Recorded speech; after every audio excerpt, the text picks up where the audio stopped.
राष्ट्रवादीच्या विलीनीकरणासंदर्भात आता उपमुख्यमंत्री आणि इतर वरिष्ठ निर्णय घेतील.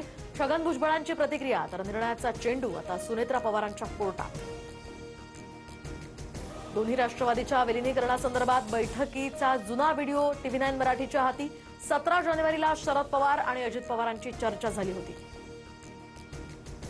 पार्थ पवार राज्यसभेच्या रिक्त जागेवर दावा करणार. पक्षाच्या नेत्यांशी सुद्धा पार्थ पवारांनी राज्यसभेवर जाण्याची इच्छा बोलून दाखवली. सूत्रांची माहिती. अजित पवारांच्या पश्चात काही गिधाडं घिरट्या घालतायत. सुनेत्रा पवारांनी या गिधाडांवर लक्ष ठेवावं आणि सावध राहावं. मनोज जरांगेंचा रोख नक्की कुणाकडे याची चर्चा.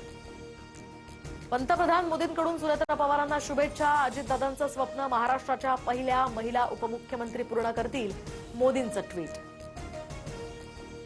सुप्रिया सुळेंनी काटेवाडीत जात अजित पवारांच्या मातोश्रींची भेट घेतली. आशाताईंच्या भेटीनंतर सुप्रिया सुळे दिल्लीसाठी रवाना. केंद्रीय अर्थसंकल्पासाठी सुळे दिल्लीत. मालेगावात काँग्रेस आणि भाजप एकत्र. भारत विकास आघाडी असा गट स्थापन करत एकत्रित गट नोंदणी, तर दोन्ही गट इस्लाम पार्टीला पाठिंबा देण्याची शक्यता.